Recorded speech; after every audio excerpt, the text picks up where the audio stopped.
Hey everybody, welcome to the final chapter of 50 Shades of J.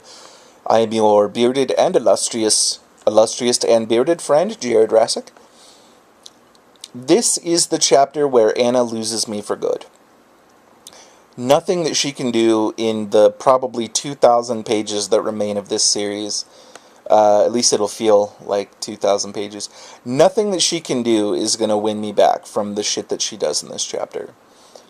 Unless book 2 is about her becoming a villain, an actual evil villain, and then it becomes about Christian Grey stalking and murdering her in a jungle, similar to something like The Most Dangerous Game, or Surviving the Game, or Hard Target, if you will.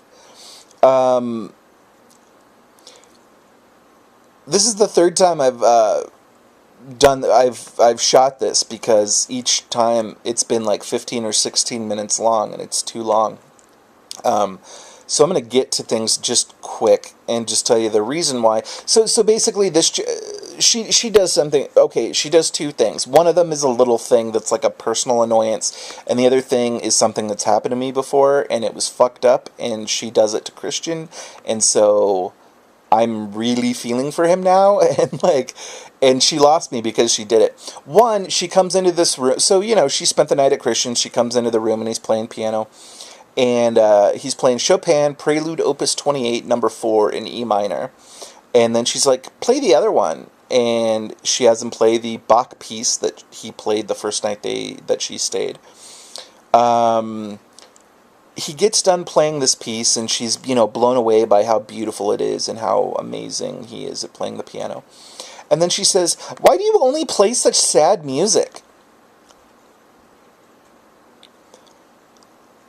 Anybody with the slightest bit of self-awareness can know that saying a sentence like that to someone that's an artist, or playing music, or painting, or acting, or writing, it's creating a binary out of their feelings. And an artist's feelings are what create art, and what help them either release or keep contained whatever their, whatever the driving force of that specific piece of art is. Why do you only play such sad music? That's something a 5-year-old would say. And like really though. Why do you only play such happy things? Why do you only play such sad things? Like, I don't mean to be annoying, I'm sorry, but that's the dumbest fucking thing I've ever read a grown-up character say in a book. He doesn't even answer. It's like he looks at her warily. Like, oh, what have I done? This bitch be tripping. Like, someone who is so dealing with the mental processes of her inner goddess, along with her inner awful Susan Boyle, like, all of that, the constant just churning of every feeling in her head over and over again, the constant introspection, the constant second guessing, the amount of time that she spends in her head toiling over every single choice that she makes. For her to go, why do you only play such sad music? Creating a binary out of somebody else's feelings? I'm sorry, that's awful. Don't like it. I don't like it. I don't like Anna as a person. I don't like her as a fictional fucking character. It makes me almost think that there's something wrong with the writer, that she doesn't understand art, and especially because this book was fucking written as fan wank for Twilight, makes me think that whatever. I don't want to question her motives. I don't know anything about it. Anyway, Christian decides that she doesn't need to sign the contract now, because because Christian, who can never love her and can never experience a real human feel, he once again decides not to do what he wants to do. he once again backtracks on what he's going to do for her. Like, this is the 30th time he's done this in the book. Says, we don't need a contract, just please kind of try to follow it. Can we just do that? Can you just maybe try? And she's like, I don't know. Can I maybe try? Probably not. So she decides, here, I want to hurt you, but not beyond anything that you couldn't take. Why? I just need it. I can't tell you. Can't or won't? Won't. So you know why? Yes. But you won't tell me. Again, the 40th time we've had this conversation in this book. And he's slowly, like, working his way closer to being able to say stuff, and then she just pushes. She just pushes. And it's never quick enough for her. He's never moving fast enough for her. He's never, ever doing it right. You want me to stay? More than you know. I couldn't bear to lose you. Don't leave me. You said you wouldn't leave me. And you begged me not to leave you in your sleep. It takes me completely by surprise, and I sense his panic and desperate need in his kiss. I don't want to go. And my heart clenches, turning itself inside out. This is a man in need. His fear is naked and obvious, but he's lost, somewhere in the darkness. His eyes are wide and bleak and tortured. I can soothe him, join him briefly in the darkness, and bring him into the light. That's terrible writing, but she's aware. He's a broken person, hiding in the darkness from shit that happened when he was a baby. Like, he's a broken man. You are slowly helping him get out of that, right? Like, she knows that. Show me, I whisper. Show you? Show me how much it can hurt. Punish me. He blinks, ready for the smartest sentence in the book. Anna, you're so confusing.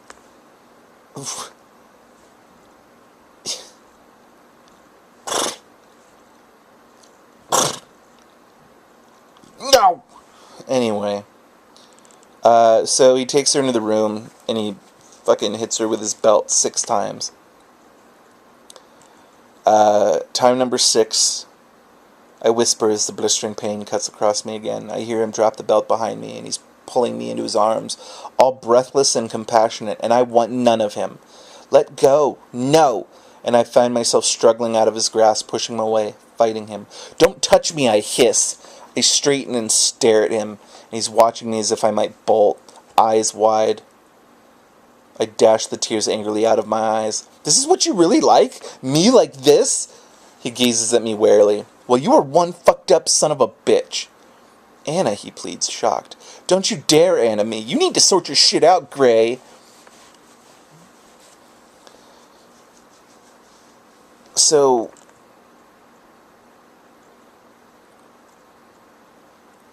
the thing that makes me so mad about that, aside from her just saying, this guy's in the darkness, I need to go into that darkness and try to pull him out. Instead, she fucking judges him and bounces right after telling him to do that to her.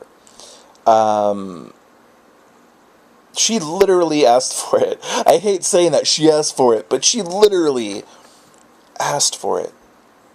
There was a girl that I liked a long time ago, and I didn't want to tell her because I knew she was out of my league, and I didn't want to get rejected by her, so I was cool just being friends. She asked me to meet her for drinks, and that was exciting. I was like, ooh, drinks, okay. Still just played it, cool, not hitting on her, not expecting anything other than friendship. And then at the end of the night, I was walking into her car, which she was all of a sudden got up and was like, I need to go. And I'm walking into her car, and she's like, unless you have anything you want to say to me. And I'm like, what do you mean? And she says, well, I feel like there's something that you're keeping from me. And I'm like, oh, fine, okay.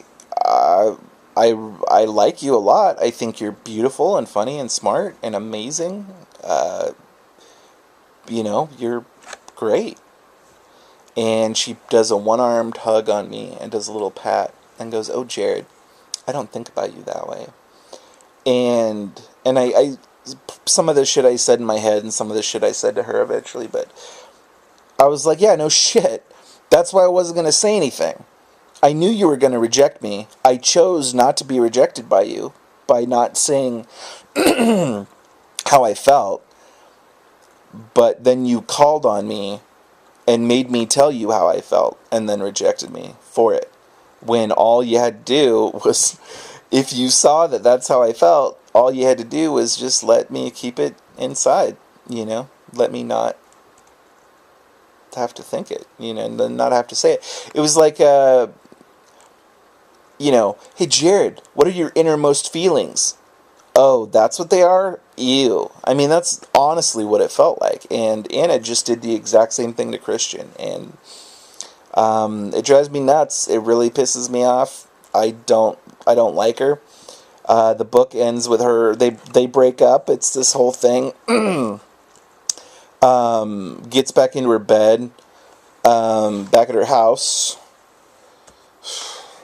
I fall into my bed, shoes and all, and howl. The pain is indescribable. Physical, mental, metaphysical. Fucking worst writing ever. It is everywhere, seeping into the marrow of my bones. Grief. This is grief, and I've brought it on myself. Deep down, a nasty, unbidden thought comes from my inner goddess, her lips contorted in a snarl. The physical pain from the bite of a belt is nothing compared to this devastation. I curl up, desperately clutching the flat foil balloon, I don't even know what the fuck that is, and Taylor's handkerchief, and surrender myself to my grief. So, I mean, it's good that she has some self-awareness, that she did bring it all on herself, and like, she's genuinely feeling like I'm stupid.